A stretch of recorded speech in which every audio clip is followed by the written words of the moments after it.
Analiz topshirdingiz, qand normada chiqdi, lekin insulin 20, 25, ba'zida 30 chiqadi. Keyin sizda savol paydo bo'ladi. Nima bo'lyapti? Qandli diabet boshlanyaptimi? Bu xavflimi? Dori ichish kerakmi yoki yo'qmi? Insulin 20 chiqqan ikkita odam uchun bu natija bir xil ma'noni anglatmaydi. Tasavvur qiling, ikkita odamning tana harorati bir xil.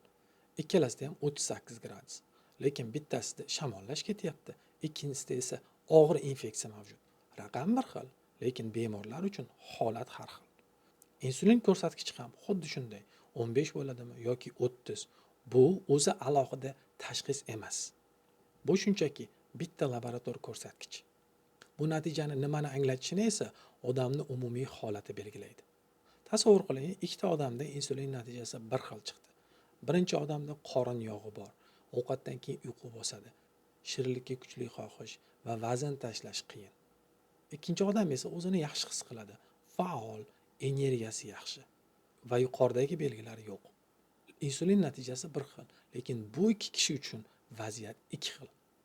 Shuning uchun biz insulin natijasini ko'rganda faqat raqamga qaramaymiz. Bundan tashqari kishidagi belgilarga, umumiy holat va boshqa analizlarga ham qaraymiz.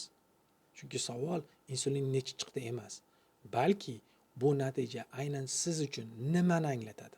Ko'pchilik so'raydi, menda diabet boshlanyaptimi? Bu savolga faqat insulin natijasini o'zi javob bera olmaydi. Shuning uchun biz HOMA-IR ko'rsatkichidan ham foydalanamiz.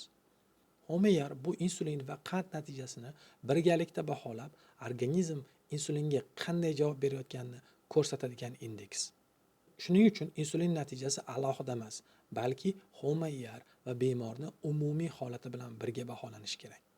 Agar sizda qorin yog'i, ovqatdan keyin uyqu bosishi, shirinlikka xohish va tana vaznini tashlash qiyin bo'lsa, insulin 20 yoki 30 chiqishi bu belgilar bilan bog'liq bo'lishi mumkin. Bu belgilar yo'q odamda esa insulin natijasi umuman boshqa ma'no kasb etadi. Shuning uchun bitta raqamga qarab hamma uchun bir xil xulosa qilish noto'g'ri. Insulin baland chiqqanda asosan ikki holatda adashamiz. Insulin baland chiqdi, demak menda qandli diabet yoki qandaydir muammo bor. Ikkinchisi, qand normada, demak menda hammasi joyida. Bu xulosa ham hamma uchun to'g'ri bo'lmaydi. E'tibor berish kerak bo'lgan holat, ba'zan qand hali normada bo'ladi, lekin organizm uni norma ushlab turish uchun odatdagidan ko'p insulin ishlab chiqarishga majbur bo'ladi. Shuning uchun qand normada bo'lsa ham qorin yog'i, ovqatdan keyin uyqu, shirinlikka xohish va tana vaznini tashlashdagi qiyinchiliklar kabi belgilarni e'tiborsiz qoldirish kerak emas. Demak, insulin 15, 20 yoki 30 chiqishi avtomatik ravishda yaxshi yoki yomon degani emas. Muhimi, sizda qanday belgilar bor? HOMA-IR necha chiqqan? Organizmingiz bu natijalarga qanday javob beryapti? Shuning uchun bitta raqamga qarab vahimaga tushish yoki uni butunlay e'tiborsiz qoldirish ham to'g'ri emas.